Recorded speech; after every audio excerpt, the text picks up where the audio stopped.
On va prendre de l'altitude, toujours quand on a le professeur avec nous. L'avantage, c'est qu'il sait vulgariser, démocratiser son discours. Et cette fois-ci, tu nous emmènes du côté de la montagne Sainte-Victoire. Oui, parce que c'est impossible d'évoquer et de parler du Pays d'Aix sans parler de la montagne Sainte-Victoire. Cézanne l'a magnifiée dans 44 toiles, dans autant d'aquarelles, ce qui permet à cette montagne d'être connue dans le monde entier, exposée dans les plus grands musées du monde et de bénéficier d'une notoriété totalement incroyable. Et c'est vrai qu'elle est belle, cette montagne, massif calcaire qui grimpe à un peu plus de 1000 mètres et puis qui s'effondre presque subitement. Et au sommet de cette montagne, proche du sommet, il y a un prieuré, but d'un pèlerinage séculaire.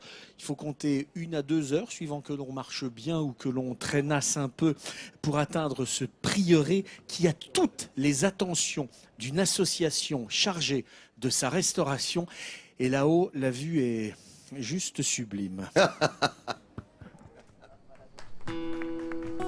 Dominant fièrement la ville d'Aix, elle symbolise à elle seule la Provence tout entière. La montagne Sainte-Victoire et le prieuré qu'elle abrite depuis des siècles se révèlent fascinants à plus d'un titre. Et arpenter ce site, c'est se lancer dans une aventure faite de découvertes, d'histoires et de rencontres. 8h30. À cette heure où la lumière rasante vient inonder la végétation provençale, on n'entend presque rien. Vous êtes en forme? Hormis les voix de quelques passionnés prêts à gravir le colosse de calcaire. Voilà. Allez. Bon, allez, on y va. Je vous suis. Marc et ses amis sont des amoureux de la montagne Sainte-Victoire. Ces derniers se réunissent chaque semaine pour s'occuper de la restauration du prieuré, situé à près de 1000 mètres d'altitude. Vu d'en bas, l'ascension s'annonce pour le moins éprouvante. Mais les retraités sont habitués à emprunter ces chemins escarpés et quand ils marquent une pause, c'est surtout pour profiter du cadre exceptionnel. On a un panorama ici, là, impressionnant. Il y a beaucoup de reliefs qui se dessinent dans les montagnes, là. Pas mal, hein? Pour Marc, cette randonnée hebdomadaire est une bouffée d'oxygène, un moment privilégié dont il ne se lasse pas. Ah, c'est toujours un plaisir, hein, n'importe comment. Toutes les semaines, on a une nouvelle vue, un nouvel éclairage et on redécouvre toujours quelque chose qu'on n'avait pas vu avant. Au fil de la montée, les jolis tableaux se multiplient. Et le prieuré se dévoile lui aussi peu à peu. Guidé par cette croix de Provence trônant fièrement au sommet de la montagne, le groupe rejoint enfin l'entrée du site. Et voilà, on est arrivé. Un porche perdu au milieu de la nature, qui ne laisse personne de marbre. C'est merveilleux. Il n'y a pas de mots pour le dire mieux. Ce qui est extraordinaire, c'est qu'en fait, on est dans un endroit complètement sauvage. On a 900 mètres d'altitude. Hein. Et là, on tombe sur un monastère. On s'y attend pas. C'est vraiment de la grande surprise. C'est impressionnant, quoi. Traverser ce porche nous entraîne en un instant à une autre époque. Un authentique lieu de vie surgissant du passé. Bâti au milieu d'une brèche rocheuse, cet édifice accueillait il y a 400 ans des religieux. Ils venaient se recueillir sous les cieux provençaux, à l'écart du monde terrestre. Et ici, ils disposaient de l'essentiel, du minimum vital et de rien de plus. Un monastère pour se protéger, un puits pour se ressourcer, et cette petite chapelle.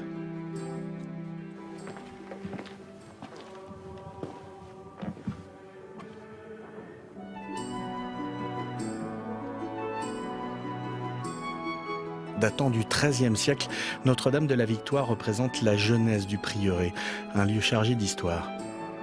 Ce lieu, quand même, il a une âme. On se retrouve dans une atmosphère douce, feutrée, de recueillement. Et on a une relation très personnelle, en fin de compte, de cette chapelle. Et c'est ça qui est intéressant. Tandis que Marc prolonge ce moment de quiétude, devant la chapelle, quelques touristes profitent d'une visite guidée. 1657, c'est la chapelle. Elle est consacrée en 1661 et jusqu'au porche, là, en 1670. conter au plus grand nombre l'histoire de ce prieuré. C'est l'une des missions de l'association et la démarche ravit les visiteurs. C'est formidable de faire revivre comme ça des monuments. Ouais. C'est bien. Et tout le monde en profite. Mais le groupe de passionnés ne s'arrête pas là. Ces derniers se dépensent sans compter pour restaurer ce patrimoine. Charlie et Daniel, eux, se chargent de la rénovation du sol de l'esplanade. On bouche les trous, ça permet de faire quelque chose de plus propre.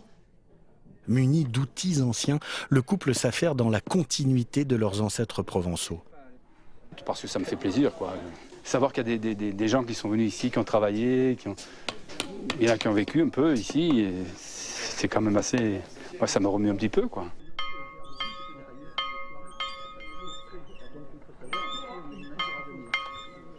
Et comme autrefois, lorsque la cloche retentit, les amis se rassemblent pour partager un moment de convivialité, un déjeuner au milieu de leur havre de paix. Pendant le repas, les sourires se dessinent sur les visages des convives. Des moments de complicité dont Charles ne se lasse pas. On se retrouve entre copains et puis on passe le moment le plus sympa, le plus agréable de la journée. Là. C'est merveilleux, il n'y a pas mieux que ça. Il n'y a pas mieux que ça. Je suis aux anges. Après le festin, il y a ceux qui quittent le prieuré pour retourner sur la terre ferme. Et il y a ceux qui continuent de grimper encore et encore. Le cadeau de la fin de la journée, c'est de s'offrir quelques minutes au pied de la croix de Provence avant d'entonner un chant traditionnel.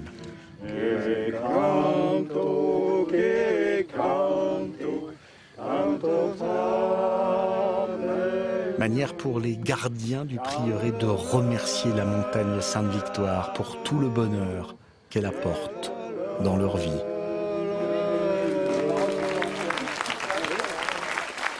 Vous avez dit que la vue était sublime. Alors quand on part, on est parti du village de Vauvenargues. Juste un mot sur le château de ce village de Vauvenargues qui a été acheté en 1958 par Pablo Picasso. Il y a habité très très souvent jusqu'en 61 et il y dort depuis 1973 dans le jardin. C'est d'actualité. On vient de rouvrir le musée Picasso et il dort ici peut-être pour être au plus proche des paysages de son seul et unique maître qu'était Cézanne. C'est lui qui le disait. Et puis alors, le travail de cette association, des bénévoles de cette association pour le prieuré, elle est absolument extraordinaire. Ça fait 60 ans qu'ils travaillent sur la restauration, sur l'accueil des randonneurs, sur l'accueil des touristes, sur la valorisation de ce patrimoine qui est placé dans un endroit totalement incroyable.